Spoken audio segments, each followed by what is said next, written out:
Hello mga kaibigan, this is Nika again and welcome to my vlog.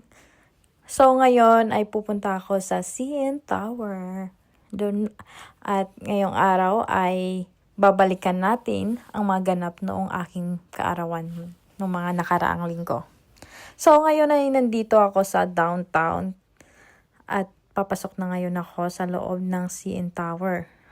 Pero bago ang lahat, magpapasalamat muna ako kay Mr. Tony. Kung hindi dahil sa iyo, Mr. Tony, ay hindi ko mararanasan na ma-celebrate ang aking birthday ngayon dito sa 360 restaurant dito sa Canada. Akalain mo yun, magse-celebrate ako ng birthday ko dito sa pinakamataas na tore sa Canada. And I'm so grateful. Thank you, Mr. Tony.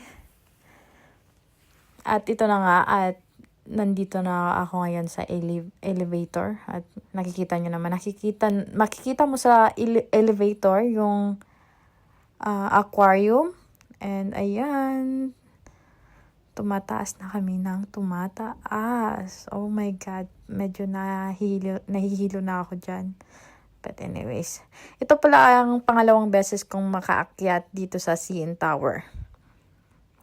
Yung una kong akyat dito is way back 2022. Around May, I guess. So, it's been like 2.5 years already. Ayun na nga, dito na kami sa labas at napaka ganda dito. Look at that view. Parang alam mo yung mamamangha ka talaga. Look at that. Oh my God. Ito na nga at binigay na sa amin ng una naming ang appetizer. Ayan na, pero hindi pa rin ako makamove on sa view. No, sobrang ganda.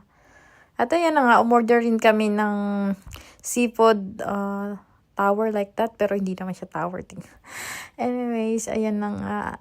At ini-enjoy ko na yung pagkain nila. Yung okay lang naman. Masarap yung salad nila. Nagustuhan ko siya.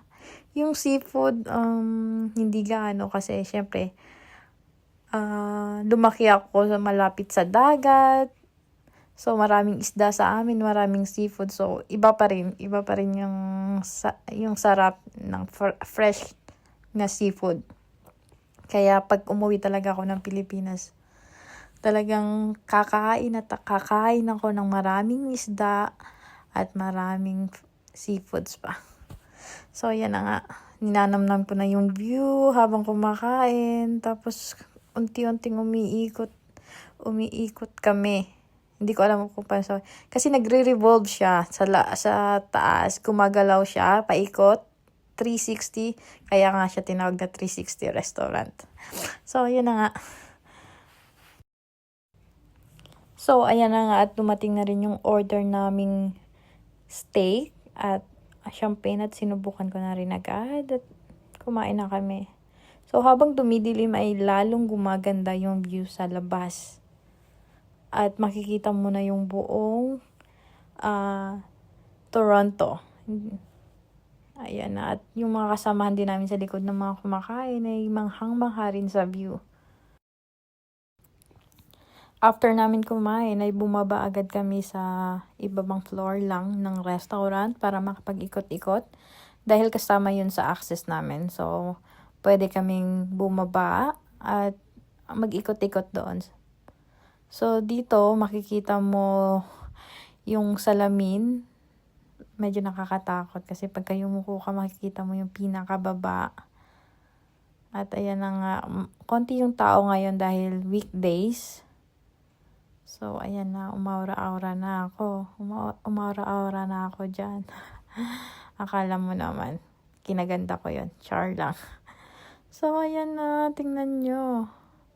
Tingnan nyo, ang ganda. Ang ganda ko. Char lang ulit. So, ito na nga kami. Nag-ikot-ikot lang kami ng mga 10 minuto siguro dahil medyo late na rin at may pasok pa ako. Hahabol pa ako sa aking trabaho. So, ayan na. Dito, picture-picture muna kami dito sa baba sa may CN Tower. Ayun na nga. At ayan. Tapos, umalis na rin kami. So, ito lang yung mga ganap sa aking birthday. Which is, sobrang saya ko dahil naging sobrang espesyal ng aking kaarawan ngayon. Kasi naranasan kong kumain sa isang magandang restaurant. Anyways, so, hanggang dito na ang ating vlog. See you sa susunod na mga videos. Maraming salamat at patuloy niyong suportahan ang aking vlogs. Thank you so much, everyone!